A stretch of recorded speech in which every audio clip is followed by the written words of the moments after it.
এই আদেশটি কতটা যুক্তিযুক্ত? মতের মিল না হলেই তো ওরা পিটিয়ে মারে, তো এদেরকে কেন ভোট দেব? এই নির্বাচনের অনেক কিছুই ছিল পূর্বে নির্ধারিত। তারা এই অন্যায় কাজগুলি করার ঝুঁকি নিয়েছে অর্থ কামাইয়ের জন্য। নেপালে কিন্তু যারা সরকার উৎখাত করেছে আন্দোলনে, তারা কিন্তু সেই অন্তর্বর্তী সরকারের মধ্যে ছিল না। আচ্ছা আচ্ছা, ছিল না বলেই মানুষ তাদেরকে ভরসা করেছে যে এরা ক্ষমতার লোভী নয়। যদি কিছুটা বিশ্বাস থেকেও থাকে, সেগুলি ১.৫ বছরে তারা নিজেরাই ধ্বংস করে দিয়েছে। ডেইলি টাইমসে বাংলাদেশের নিয়মিত টক শো টাইমস টকে আপনাদের স্বাগত জানাচ্ছি। আমি ইলিয়াস খান। আপনারা যারা এই অনুষ্ঠান দেখছেন, আপনারা জানেন যে বাংলাদেশে গণভোট নিয়ে ব্যাপক বিতর্ক চলছে। সরকারি দল একটি অবস্থান নিয়েছে, বিরোধী দল আবার অন্য অবস্থান নিয়েছে। এসব বিষয় নিয়ে আজকে আমরা আলোচনা করব। আমাদের স্টুডিওতে উপস্থিত আছেন সিনিয়র সাংবাদিক জনাব মনির হোসেন লিটন। আপনাকে স্বাগত জানাচ্ছি। আপনাকেও স্বাগত জানাচ্ছি এবং আপনার মাধ্যমে দর্শকদেরও স্বাগত জানাচ্ছি। গণভোটের ভবিষ্যৎ কি আসলে?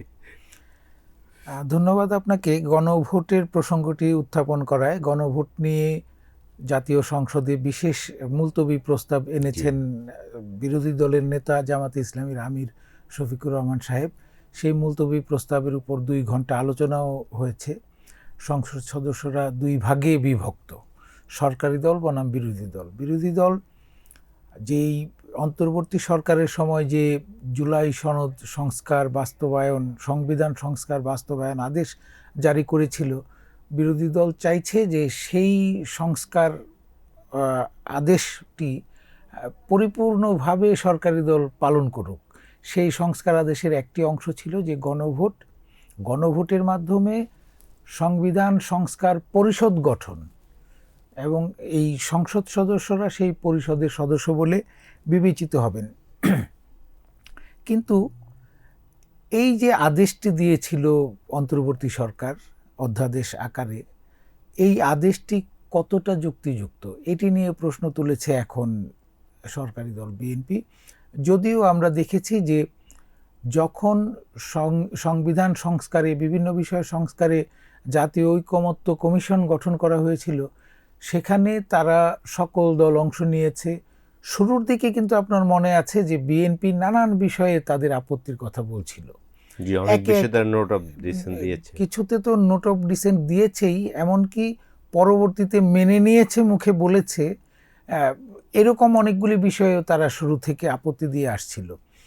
শেষ দিকে মনে হচ্ছিল যেটি, যে সংস্কার কমিশনের বৈঠকগুলি বা আলোচনাগুলি, যে বিএনপি চাইছে যে ওরা যা চায় তাতেই আমরা রাজি, তবু ইলেকশনটি হোক, অর্থাৎ নির্বাচনটি হয়ে যাক, যা চায় যা করার করুক। তারা আন্তরিকভাবে চায়নি এটি, কি বলে? তাদের আন্তরিকতাটা বোঝা যাচ্ছিল শুরুর দিকে, যখন তারা সুনির্দিষ্ট। বিএনপির একটি সুবিধাজনক দিক হচ্ছে আগামী দিনের রাষ্ট্রটি কেমন দেখতে চায়, সেটি কিন্তু বিএনপির যে তখনকার ভারপ্রাপ্ত চেয়ারম্যান তারেক রহমান, তিনি ৩১ দফার মাধ্যমে প্রায় ৩ বছর আগে উত্থাপন করে দিয়েছেন। সুতরাং বিএনপি কি চায়, নতুন করে সেই আলোচনাতে গিয়ে যখন তারা বিভিন্ন বিষয়ে আপত্তি দিচ্ছিল, তখনই বোঝা যাচ্ছিল যে বিএনপি তার ৩১ দফা যে এইটি নিয়ে এগুতে চায়। কিন্তু পরবর্তীতে তারা আর এটি নিয়ে বেশি রকমের টানা হেঁচড়া করেনি মনে হচ্ছিল, কারণ নির্বাচনটি নিয়ে নানা রকমের শঙ্কা ছিল। আমরা দেখেছি যে নির্বাচনের 1 সপ্তাহ আগেও পর্যন্ত অনেকে বলতো যে শেষ পর্যন্ত নির্বাচনটি কি হবে, এরকম প্রশ্ন আপনি শুনেছেন, আমরাও শুনেছি, দর্শকদের অনেকে শুনেছে। তো বিএনপির দিক থেকে একটি উদ্বেগ ছিল যে নির্বাচনটি হয়তো বা কোনো কারণে ভণ্ডুল হয়ে যেতে পারে অথবা ঠেকিয়ে দিতে পারে। বিএনপি অনেক সময় তাদের এমনকি ভারপ্রাপ্ত চেয়ারম্যান তিনিও আকারে ইঙ্গিতে বলেছেন যে নির্বাচন নিয়ে ষড়যন্ত্র হচ্ছে, অন্যান্য নেতারা প্রকাশ্যেই বলেছেন। জি, বলেছেন। সুতরাং তখন মনে হয়েছে যে বিএনপি এই সংবিধান সংস্কার নিয়ে বা বিভিন্ন বিষয়ের সংস্কার নিয়ে যত আলোচনা, সেগুলিতে কোনো রকমে সই করে দেয়, যেভাবেই তারা সন্তুষ্ট হয় হোক, আগে নির্বাচনটি হয়ে যাক, পরবর্তীতে আমরা আমাদের যে ৩১ দফা সেটি নিয়ে এগোবো। সেই ৩১ দফার মধ্যে কিন্তু দ্বিচারিতা না, বিএনপির একদিকে সিগনেচার করছে। এটি হচ্ছে বাংলাদেশের রাজনীতিতে রাজনৈতিক দলগুলির যে স্বাভাবিক চরিত্র। আমি অস্বাভাবিক বলছি না, এটি হচ্ছে স্বাভাবিক চরিত্র। সেই স্বাভাবিক চরিত্রটা কি? সেটি হচ্ছে যে আমি প্রাথমিকভাবে যে লক্ষ্যটা নির্ধারণ করেছি, আগে সেই লক্ষ্য অর্জন করব, তারপরের ধাপে পরবর্তী লক্ষ্য। তো বিএনপির প্রাথমিক লক্ষ্য ছিল নির্বাচন অর্জন করা, নির্বাচনটি হতে দেওয়া। সেই লক্ষ্যটির পেছনেই তাদের সকল কর্মকাণ্ড নিহিত ছিল এবং তারা সেখানেই জোর দিয়েছে। সেই সংস্কার নিয়ে খুব বেশি রকমের মাথা ঘামিয়েছে এমনটি দেখা যায়নি, অন্তত শেষ দিকে, আলোচনার শেষ দিকে। এ কারণেই তারা সই করে এসেছিল জুলাই সনদে। এবং আরও একটি বিষয়, জুলাই সনদ যখন সরকার আদেশ আকারে জারি করে, তখন বিএনপি যেটি শুরু থেকে বলছিল যে তাদের যে নোট অফ ডিসেন্টগুলি, সেটি স্পষ্ট করতে হবে যে কোন কোন বিষয়ে তারা নোট অফ ডিসেন্ট দিয়েছে, সেইগুলি রেখে তারপরে সেটি লিখতে হবে এক। আর বিএনপি কিন্তু সংবিধান সংস্কার পরিষদ এই বিষয়টিতে রাজি হয়নি। এখানে আমি একটু আপনাকে প্রশ্ন করি, ধরুন এখন যারা পার্লামেন্ট মেম্বার আছে, জি, তাদেরকে আবার সংবিধান সংস্কার পরিষদে করার দরকার কি? কারণ আমরা জানি যে দলগুলো আন্দোলন করেছে, এই প্রশ্নটি তুলেছে এখন যে সংবিধান কিভাবে সংস্কার হবে, কিভাবে সংশোধন হবে, পরিমার্জন হবে, সেটি বর্তমান সংবিধানেই বলা আছে এবং এর পার্লামেন্টে করা সম্ভব, এবং এই পার্লামেন্টই করবে, এই পার্লামেন্টের মেম্বাররাই করবে। সুতরাং অতিরিক্ত আরেকটি পরিষদ চাপিয়ে দেওয়া, আপনার নিশ্চয়ই মনে আছে এই সংবিধান সংস্কার পরিষদ, যেটিকে এনসিপি বা জামায়াতে ইসলামী গণপরিষদ করতে হবে বলে দাবি করে আসছিল শুরুতে, সেটিতে বিএনপি একদমই প্রত্যাখ্যান করেছিল সেটি। পরবর্তীতে যে ঐক্যমত্য কমিশনের যিনি প্রধান ব্যক্তি হিসেবে ছিলেন, তিনি অনেকটা নিজের মতো করে সেই গণপরিষদ না, সংবিধান সংস্কার পরিষদ, সহ-সভাপতি ছিলেন আলী রিয়াজ আলোচনায় প্রধান ব্যক্তি ছিলেন, যদিও এটির সভাপতি ছিলেন প্রধান উপদেষ্টা, কিন্তু আলোচনাটির প্রধান ব্যক্তি ছিলেন অধ্যাপক আলী রিয়াজ। উনি নিজে থেকে সেই গণপরিষদ থেকে একটু সরে এসে তাদেরকে অনেকটা খুশি রাখা যে সংবিধান সংস্কার পরিষদ, এটি আদেশের মধ্যে কিন্তু এসেছে, অথচ আলোচনার সময় এইটা নিয়ে কোনো রকমের ঐক্যমত্য হয়নি। তাহলে কি চাপিয়ে দেওয়া বলা যায়? এবং শুধু চাপিয়ে দেওয়া নয়, যে সরকার যখন এই আদেশটি জারি করে, তখন বিএনপির মহাসচিব মির্জা ফখরুল ইসলাম আলমগীর অনেকটা বলেছিলেন যে এটা তো এক ধরনের প্রতারণা, আমরা আলোচনা করে এসেছি একরকম, এখন আদেশ জারি হচ্ছে আরেক রকম, উনি তো সেটি বলেছেন। সুতরাং সেসব বিবেচনা যদি করি, তাহলে বর্তমানে বিএনপির যে অবস্থান, তাতে তাদেরকে খুব একটা দোষ দেয়া যাবে না, দ্বিচারিতাও ওইভাবে বলা যাবে না। হ্যাঁ, কেউ কেউ বলতেই পারে যে তখন তাহলে সই করলেন কেন, বা আপনি তো মেনে নিয়ে, এই জুলাই সনদ মেনে নিয়ে নির্বাচনে গিয়েছেন, এসব বলতে পারে। তবে আরও একটি কথা হচ্ছে যে জুলাই সনদ, সংবিধান সংস্কার, এসবের সাথে নির্বাচনকে যারা এক করে ফেলেন, গুলিয়ে ফেলেন, যে এটি না হলে ওটি হতো না, জুলাই সনদ না হলে নির্বাচন হতো না, এটিও মনে হয় ঠিক নয়। কারণ আমাদের সংবিধানে যেটি বলা আছে যে একটি অন্তর্বর্তীকালীন যে সরকারটি, সেটি সংবিধানে নেই, কিন্তু আদালতের মাধ্যমে সুপ্রিম কোর্ট একে বৈধতা দিয়েছিল, সুতরাং সেটি বৈধ। সংবিধানের ব্যাখ্যা দেওয়ার একমাত্র কর্তৃপক্ষ হচ্ছে আমাদের সুপ্রিম কোর্ট, সুতরাং তারা এই অন্তর্বর্তীকালীন সরকারটাকে বৈধতা দিয়েছে। অন্তর্বর্তীকালীন সরকারের মেয়াদ কি হবে সেটি নির্ধারণ করা হয়নি, কিন্তু এটি ঠিক যে অন্তর্বর্তীকালীন সরকারের যদি মেয়াদ থাকতো, তাহলে নির্দিষ্ট সময়ের পর একটি সংসদ নির্বাচন হতো। সেই মেয়াদটি আলোচনার মাধ্যমেই হোক অথবা রাজপথে আন্দোলনের মাধ্যমেই হোক, বিএনপি আদায় করে নিয়েছে যে কবে নির্বাচনটি দিতে হবে। সেটি অন্তর্বর্তী সরকার বলেছিল যে অমুক সময় নির্বাচন দিতে হবে, এবং নির্বাচন দিলেই নির্বাচনের সংখ্যাগরিষ্ঠ দলের হাতে ক্ষমতা ছেড়ে দিতে হবে। এটি হচ্ছে সাংবিধানিক প্রক্রিয়া।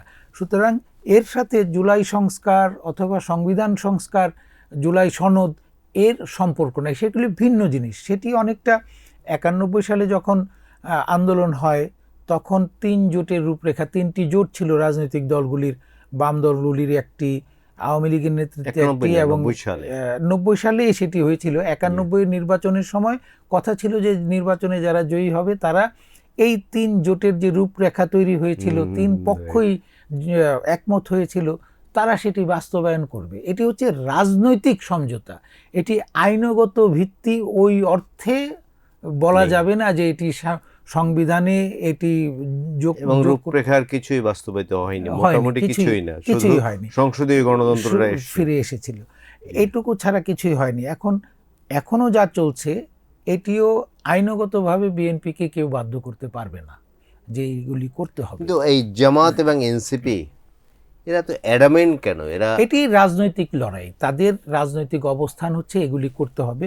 এর মধ্যে আমার যেটি ব্যক্তিগতভাবে মনে হয় যে জামাতে ইসলামীর টার্গেট আসলে একটা, এতগুলি সংস্কার নিয়ে হয়তো প্রকাশ্যে তারা কথা বলে, নানান কিছু বলে, কিন্তু আমার ব্যক্তিগতভাবে আমার ধারণা জামাতে ইসলামী একটা দিকেই ওরা জোর দিতে চায়, সেটি হচ্ছে যে উচ্চকক্ষ যেটি হবে, যেটি বিএনপিও রাজি হয়েছে এবং অনেক আগে বিএনপির যে ভারপ্রাপ্ত চেয়ারম্যান যখন ছিলেন তারেক রহমান সাহেব, তিনিও অনেক আগে থেকে বলে আসছিলেন যে আমাদের একটি উচ্চকক্ষ হবে, দ্বিকক্ষ বিশিষ্ট সংসদ হবে।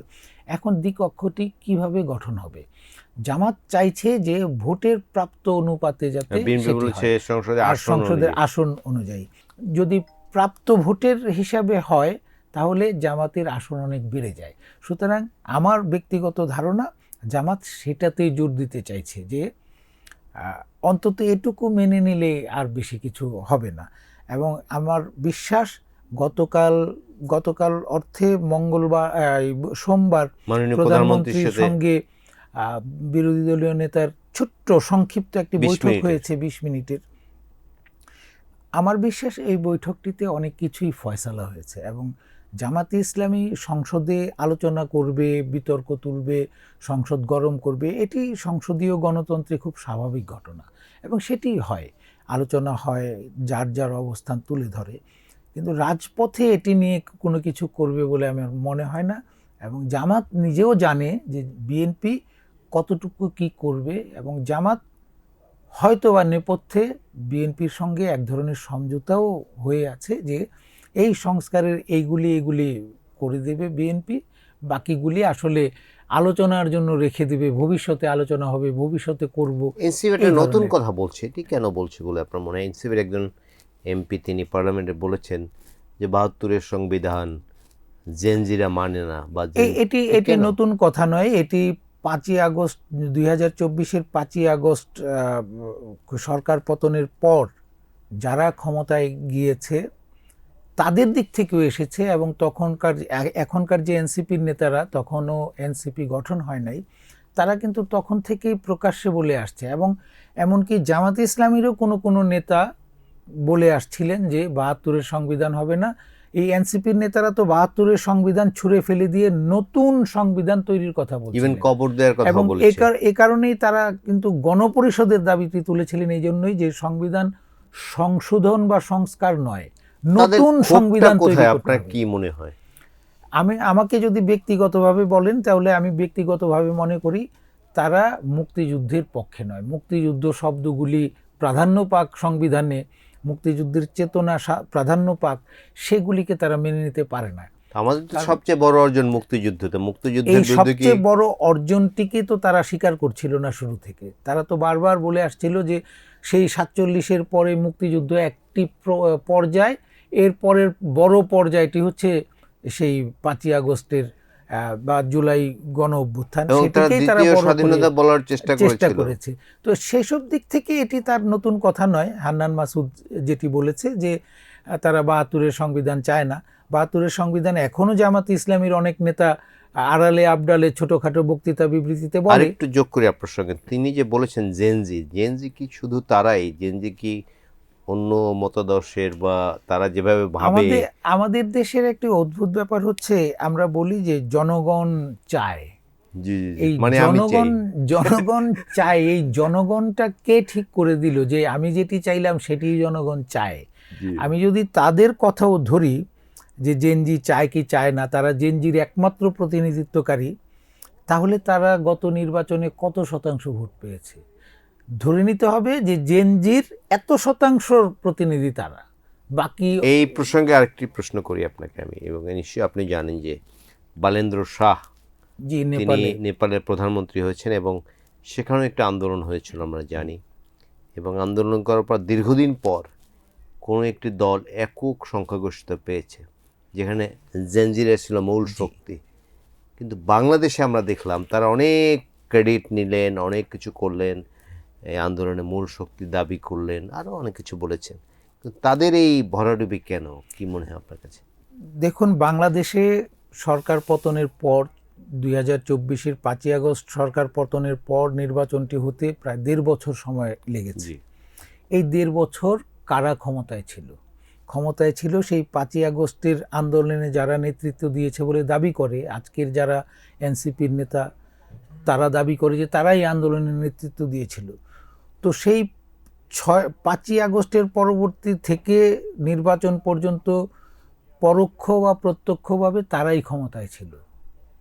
এই যে ক্ষমতায় থাকাটা, সেটাই তাদেরকে পিছিয়ে দিয়েছে। এবং এই সময়টায় বাংলাদেশে মানুষ ভালো কিছু দেখতে পায়নি। যদি খুব উজ্জ্বল রকমের ভালো কিছু দেখতে পেত, খুবই সফল সরকার দেখতে পেত, তাহলে হয়তো তাদের দিকে মানুষ ঝুঁকত। কিন্তু তারা 1.5 বছরে দেখেছে যে এই যে যারা ক্ষমতায় গেল, তারা এখনই নির্বাচন ছাড়াই যে ক্ষমতায় গেল, তারা এখনই এই ধরনের আচরণ করছে। তো তারা যদি নির্বাচিত হয়ে ক্ষমতায় যায় তাহলে তো আরো দানব হয়ে এমনও উঠতে কিন্তু পারে। বলা হচ্ছে যে কিন্তু জামাত নেপালে ইসলামীর সঙ্গে পক্ষান্তরে তারা যদি না থাকতেন একটা সিটও সেটি পেতেন না। আরেকটি আলোচনা। তো নেপালের সাথে যে তুলনাটি, নেপালে কিন্তু যারা সরকার উৎখাত করেছে আন্দোলনে, তারা কিন্তু সেই অন্তর্বর্তী সরকারের মধ্যে ছিল না। আচ্ছা আচ্ছা, হ্যাঁ। ছিল না বলেই মানুষ তাদেরকে ভরসা করেছে যে এরা ক্ষমতার লোভী নয়। জি। এই যে একটি দল, আমাদের দেশে একটি পক্ষ নিজেদেরকে ক্ষমতার লোভী, এটি প্রমাণ করেছে তাদের যাবতীয় কথাবার্তা কার্যক্রমে প্রমাণ করেছে। আর অন্যদিকে নেপালে ওই শক্তিটি বারবার দেখিয়েছে যে আমরা ক্ষমতার কাঙাল নই, আমরা সরকার উৎখাত করেছি, তার মানে এই না যে আমাকেই এখনই বসিয়ে দাও, সেটি কিন্তু তারা কখনো বলেনি। এবং বলেনি বলেই সেই দেশের মানুষ তাদেরকে বিশ্বাস করেছে। আর এই দেশে, আমাদের বাংলাদেশে, তারা সেগুলি উগ্রভাবে দেখিয়েছে বলেই মানুষ তাদের প্রতি যদি কিছুটা বিশ্বাস থেকেও থাকে বা থাকতো, আস্থা থেকে থাকতো, সেগুলি 1.5 বছরে তারা নিজেরাই ধ্বংস করে দিয়েছে। এই কারণেই তাদের নির্বাচনে এই অবস্থা ছিল। এবং আপনি নিশ্চয়ই, আপনি কি বলবেন আমি জানি না, যে আমরা গত 1.5 বছরে, বিশেষ করে যখন অন্তর্বর্তীকালীন সরকার ছিল, তখন দেখবেন যে আপনি প্রায় 200 মাজার ধ্বংস করা হয়েছে, মাজার থেকে লাশ তুলে পুড়িয়ে হত্যা করা হয়েছে। তারপরে একজন গার্মেন্টস ওয়ার্কার, তাকে মেরে গাছের সঙ্গে টানিয়ে রেখে আগুন দিয়ে পোড়ানো হয়েছে। সংবাদপত্র অফিসে হামলা করা হচ্ছে এবং ঘোষণা দিয়ে যে আমরা এই অফিসে যাচ্ছি। এই জন্য কি এদের আপনি দায়ী করবেন? বা আমি অবশ্যই দায়ী করব। আমি শুরুতেই বলেছি যে 5ই আগস্টের আন্দোলনের পরে, 5ই আগস্টের সরকার পতনের পরে কারা ক্ষমতায় ছিল? এরাই। যারা এই কাজগুলি করেছে তারাই ক্ষমতায় ছিল, প্রত্যক্ষভাবে পরোক্ষভাবে, দুইভাবেই। প্রত্যক্ষভাবে তাদের তো 2 জন প্রতিনিধি উপদেষ্টাই ছিল, সুতরাং তারাই ক্ষমতায় ছিল। এমনকি প্রধান উপদেষ্টা বারবার তাদেরকেই সামনে রেখেছেন যে তারাই হচ্ছে অভ্যুত্থানের নায়ক, তারা মাস্টার মাইন্ড, ইত্যাদি ইত্যাদি বলেছেন। তিনি আন্তর্জাতিক ফোরামে গিয়ে বলেছেন। সুতরাং তারাই ক্ষমতায় ছিল, তারা ক্ষমতায় থেকে এই কাজগুলি করতে দিয়েছে। এমনটা যদি হতো যে একটি ঘটনার পরবর্তী 1 মাস একটি অরাজক অবস্থা ছিল, তখন না হয় অপশক্তি সুযোগ নিয়েছে, বলতে পারতেন যে পরবর্তীতেই সব কিছু আবার নিয়ন্ত্রণে এসেছে, সরকারের নিয়ন্ত্রণে নিয়েছে, সেটি হতে পারত। কিন্তু তা হয়নি, বরং দিন দিন বেড়েছে। আমার মতের সাথে মিলে না, সুতরাং মাজার গুড়িয়ে দিয়েছি। আমার মতের সাথে মিলে না, সুতরাং আমি বাউল শিল্পীকে গ্রেপ্তার করেছি। আমার মতের সাথে মিলে না, আমি ভাস্কর্য ভেঙে দিয়েছি। শুধু মতের সাথে মিলে না, এটা কিন্তু একটা মৌলবাদী অ্যাটিটিউড। এই মৌলবাদ অ্যাটিটিউডের কারণেই মানুষ দেখতে পেয়েছে যে এদের সাথে মতের মিল না হলেই তো ওরা পিটিয়ে মারে, তো এদেরকে কেন ভোট দেব? স্বাভাবিকভাবেই এরা নিজেদের কর্মকাণ্ডের মাধ্যমে মানুষের কাছে নিজেদেরকে দানব আকারে উপস্থাপন করেছে। তো মানুষ তো দানব চায় না। এক দানবকে, যদিও তারা বলে যে আমরা দানব তাড়িয়েছি, তো দানব তাড়িয়ে আপনি তো আবার দানব হলেন, তো মানুষ কেন এই দানবকে আবার গ্রহণ করবে? দানব তাড়িয়েছে আমি সবাই একমত, কিন্তু সেই দানবের আমলে তো মাজার, আমি সেটাই বলছি যে দানব বলছে কারা? এবং আমরা জানি যারা আন্দোলন করে বলে যে তাড়িয়েছে, তারা বলছে যে দানব তাড়িয়েছে। আমার বলার দরকার নেই, তারা বলছে।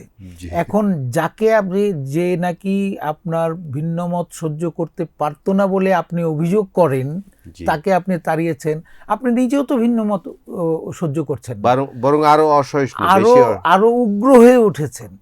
আগের সরকার ভিন্নমত সহ্য করতে না পেরে মানুষকে গুম করেছে, গ্রেপ্তার করে রেখেছে, আর আপনি পিটিয়ে মেরে ফেলছেন। জি। তো এই ধরনের পরিস্থিতি যখন মানুষ দেখেছে, তাদের প্রতি তো বিশ্বাস থাকার কোনো কারণ নেই। তাদের এবারে প্রতি ভোট আন্দোলনে দেওয়ার কিন্তু কোনো- একটা ভিন্ন প্যাটার্ন আমরা দেখলাম আন্দোলন এবং আন্দোলন পরবর্তী কার্যক্রমে। যেমন 69-এ গণ অভ্যুত্থান, আমরা জানি যে বাংলাদেশের বড় ঘটনা। তারপর কিন্তু ছাত্ররা টেবিলে ফিরে গেছে। জি। 71-এ মহান মুক্তিযুদ্ধ, তারপর কিন্তু ছাত্ররা টেবিলে ফিরে গেছে। এবং 90-এর গণ আন্দোলন, আপনিও সেই আন্দোলনে ছিলেন, আমিও ছিলাম। তারপর কিন্তু ছাত্ররা টেবিলে ফিরে গেছে, কেউ কিন্তু সচিবালয়মুখী হয়নি বা ক্ষমতামুখী হয়নি। তো এই জেনারেশন এইরকম ক্ষমতামুখী কেন হলো আপনার, হোয়াট ডু থিঙ্ক? আমি মনে হয় যে পুরোপুরি জেনারেশনকে দোষারোপ করাটা আমাদের জন্য, তাদের প্রতি আমাদের অন্যায় করা হবে। একটি পুরো জেনারেশনকে, কিছু মানুষের লোভের কারণে পুরো জেনারেশনকে এরকম দায়ী করা ঠিক নয়। এই জেনারেশনের সবাই যে এই কাজটি করেছে, যে একদম সচিবালয়ে গিয়ে পড়ে আছে তা নয়। ওই যে আন্দোলনের নেতৃত্ব দানকারী বলে দাবিদার যারা, জি। তারাই এই কাজটি করেছে। জি। তারা বারবার বলার চেষ্টা করেছে যে সকল মানুষ আমার পেছনে, আমার সকল ছাত্র আমার পেছনে আছে। সকল ছাত্র তো না না, ওই জায়গায় বলার সুযোগ নেই। যায়নি। তারা নিজেরা বলেছে যে সবাই গিয়েছে। অর্থাৎ নিজেরা যে দোষী, সে একই সাথে পুরো জেনারেশনটাকেও দোষী করার চেষ্টা করেছে এই যে বারবার বললো বলে। জেনজিরা কেউ 72 জি। সংবিধান। তো জেনজিরা কি সবাই এরকম ক্ষমতার জন্য উদগ্র হয়ে উঠেছিল? নিশ্চয়ই না। তো তারা নিজেরা কিছু অল্প সংখ্যক লোক, যারা নাকি তখনও বিভিন্ন সংগঠন করত। তারা তো এমন নয় যে একেবারেই কোনো অসাংগঠনিক কেউ ছিল। এই যে ছাত্র নেতারা ছিল, তারা বিভিন্ন সময় বিভিন্ন সংগঠন করে এসেছে। আর যারা কখনো কোনো সংগঠনের সাথে জড়িত ছিল না, এদের খুব কোনো সবচেয়ে বড় অংশটিই কিন্তু আসলেই শিক্ষা প্রতিষ্ঠানে ফিরে গেছে। অল্প সংখ্যক যারা আগেও ঠিকমতো শিক্ষা প্রতিষ্ঠানে যায়নি, এরাই এই সুযোগটি নিয়েছে। এরাই টাকা কামানোর জন্য সচিবালয় অভিমুখী হয়েছে, উপদেষ্টাদের অফিসমুখী হয়েছে, নানান জায়গায় চাঁদাবাজি করেছে। এই অংশটি আসলে বড় না। আমরা যদি বড় বলে প্রচার করি, তাহলে একটি জেনারেশনকে আমরা অন্যায়ভাবে দোষারোপ করব। আমি এই অন্যায় দোষারোপ করতে রাজি না। এই তরুণদের ভবিষ্যৎ কি, যারা এগুলো করছে? আমার ধারণা, এই তরুণদের একটি অংশ নিজেদের ভবিষ্যৎটা জানে। তারা জানে যে তারা যে কাজটি করছে এটি বৈধ নয়, সহজও নয়। কিন্তু তারা জানে যে টাকা কামাই করতে হলে কষ্ট করতে হয়, কষ্ট মানে ঝুঁকি নিতে হয়। তারা এই অন্যায় কাজগুলি করার ঝুঁকি নিয়েছে অর্থ কামাইয়ের জন্য। অর্থ কামাই করে হয়তো বা আস্তে করে সরে পড়বে, রাজনীতিতেই থাকবে না। এটাই একটি অংশ। আরেকটি অংশ হয়তোবা তারা মনে করছে যে বাংলাদেশের রাজনৈতিক সংস্কৃতিটাই তো এরকম, সুতরাং এইভাবেই আমরা রাজনীতি করে যাব, এরকমটা মনে করে থাকতে পারে। এবং আমাদের দেশের সাধারণ মানুষ এ ধরনের রাজনীতিবিদদের কখনোই পছন্দ করে না। জি। তো তাদেরকেও পছন্দ করবে না। এদের মধ্যে হয়তো হাতে গোনা দু একজন ভালো রাজনীতিবিদ বের হয়েও আসবে। একদমই শতভাগ পচে গেছে তাও তো হয়তো না, দু একজন হয়তো ভালো করবে, তাদেরকে মানুষ আবার গ্রহণ করবে, বাকিরা ছিটকে বাট পড়বে। একটা জেনারেশন কিন্তু মেন্টাল মেকআপ চেঞ্জ হয়ে গেছে। আপনি দেখুন, বিনা পরীক্ষায় পাশ করতে চায় এবং পাশ করেছেও, আপনি জানেন। তারপর কলেজের ছাত্র রাতারাতি বিশ্ববিদ্যালয়ের ছাত্র হতে চায়। আপনি জানেন যে এই তিতুমির কলেজ, তারা 5 দিন ঢাকা কলাপস করে রেখেছে, তাদেরকে এটা বিশ্ববিদ্যালয় ঘোষণা করতে হবে। তো এই যে মেন্টাল এইগুলি চেঞ্জ, হচ্ছে এই মেন্টাল চেঞ্জগুলি আসে হচ্ছে আমাদের যে কর্তৃপক্ষ, তাদের নিয়ন্ত্রণহীনতা, অদূরদর্শিতা, পরিস্থিতি মোকাবেলায় তাদের অদক্ষতা, এসব কারণে। এটা যে একেবারেই শুধুমাত্র আমরা লেখাপড়া না করে পুরো জেনারেশন বা এই ছাত্ররা সব এগুলি চেয়েছে, হয়তো তা না। কিন্তু এটা, এই পরিস্থিতি মোকাবেলার জন্য কি কি করতে হবে আমাদের কর্তৃপক্ষ হয় জানতো না, নতুবা দক্ষতাটা ছিল না। আমার বিশ্বাস তারা চেষ্টাও করেনি যে যা খুশি তা হোক, আমি যে কয়দিন ক্ষমতায় আছি। এই উপদেষ্টাদের মধ্যে বেশিরভাগের ক্ষেত্রেই কিন্তু আমরা এরকম অ্যাটিটিউডই দেখেছি যে দেশ গোল্লায় যাক, তাতে কি আসা যায়, আমি যতদিন নির্বাচন না হচ্ছে ততদিন উপদেষ্টা আছি, ততদিন পর্যন্ত আমি সময় কাটিয়ে দিতে পারলেই বাঁচি। অনেকটা এই ধরনের অ্যাটিটিউড ছিল। আপনি তো পার্লামেন্ট দেখছেন, আজকে বোধহয় চতুর্থ দিন না পঞ্চম দিন, আমি ভুলে গেছি। এর আগে দুদিন হয়েছিল বিরোধী দল এবং সরকারি দলের মধ্যে বিভিন্ন বিষয়ে বাকবিতণ্ডা হচ্ছে, এবং বিরোধী দল কিন্তু আন্দোলনও করেছে রাস্তায়। আপনি জানেন যে বাইতুল করবে দুদিনের মাথায়। সংসদ নিয়ে আপনার কি ধারণা, হাউ ডু থিঙ্ক? এত দ্রুত হয়তো বা কিছু কনক্লুশন টানা যাবে না যে সংসদটা কিরকম, তবে সংসদে আলোচনা বিতর্ক এগুলি সবই সংসদীয় কার্যক্রম এবং সবই স্বাভাবিক বিষয়। বরং আলোচনা বিতর্ক ইত্যাদি না হলেই কিছুটা ভয়ের কারণ দাঁড়ায় যে সরকার যা খুশি তা হয়তো বা করে ফেলতে পারে। সরকার যাতে যা খুশি তা করতে না পারে, এজন্যই বিরোধী দল সোচ্চার হওয়া উচিত। সেখানে সংসদে তুমুল আলোচনা হওয়া উচিত। সরকারি দলকে যেভাবেই পারে বাধা দেবে, সেটাই খুব স্বাভাবিক। আমরা অতীতে দেখেছি যে বিগত আওয়ামী লীগ সরকারের সময় সরকার যা চেয়েছে, বিরোধী দল যেটি নামে ছিল জাতীয় পার্টি, তারা কিন্তু বাধা দেয়নি বা বাধা দেওয়ার সামর্থ্য ছিল না, যেটি হোক। তো বাধা যদি না পায় সরকারি দল, তাহলে কিন্তু তারা দানব হয়ে ওঠার একটি সুযোগ নেয়। তো সরকারি দল যাতে দানব হয়ে উঠতে না পারে, এজন্যই বিরোধী দল সংসদকে কাজে লাগায়। সংসদে যথাসম্ভব তারা সোচ্চার কণ্ঠে সেটির প্রতিবাদ জানায় নানানভাবে। সেটি আলোচনা হোক, ওয়াকআউট হোক, যে কাগজপত্র ছুঁড়ে হোক, এগুলি সবই সংসদের স্বাভাবিক এবং ঘটনা। সারা বিশ্বে ঘটে এটি। সারা বিশ্বেই ঘটে। সুতরাং এভাবেই সংসদকে সচল রাখার অর্থ হচ্ছে সরকারি দলকে এক ধরনের মানসিকভাবে চাপে রাখা, যে তুমি যা চাইলেই সব কিছু করতে পারো না, তাই চাইলেই তুমি জনগণের ইচ্ছার বিরুদ্ধে গিয়ে কিছু করতে পারো না।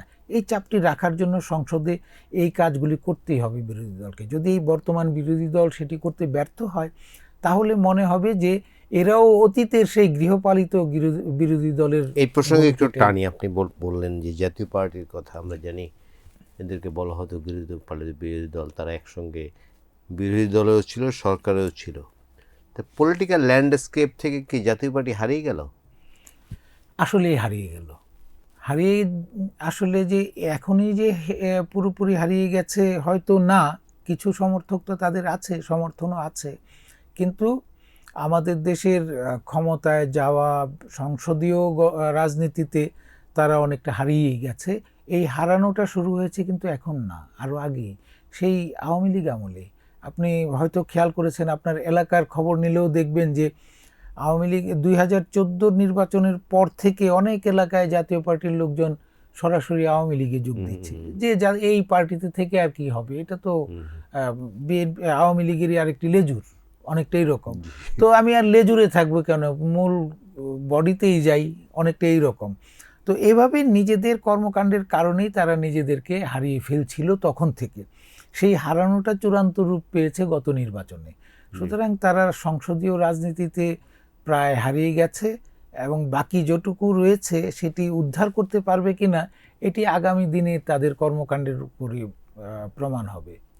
আপনি এবার ভোটে নিশ্চয়ই ফলো করেছেন, যদিও বিষয়টি পুরনো, তারপরও আমি একটু আলোচনা করতে চাই যে ইসলামপন্থী যে শক্তি, তারা কিন্তু প্রচুর ভোট পেয়েছে। আপনি লক্ষ্য করেছেন।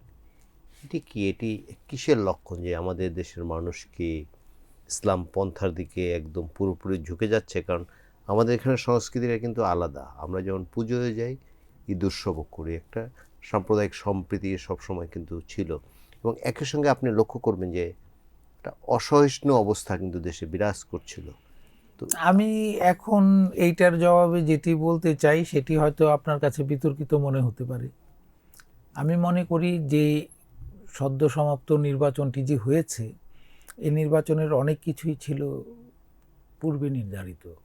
আচ্ছা আচ্ছা। ঠিক একইভাবে এখনকার বিরোধী দল জামাতে ইসলামীর যে ভোট, সেটিও ছিল পূর্বে নির্ধারণ করা।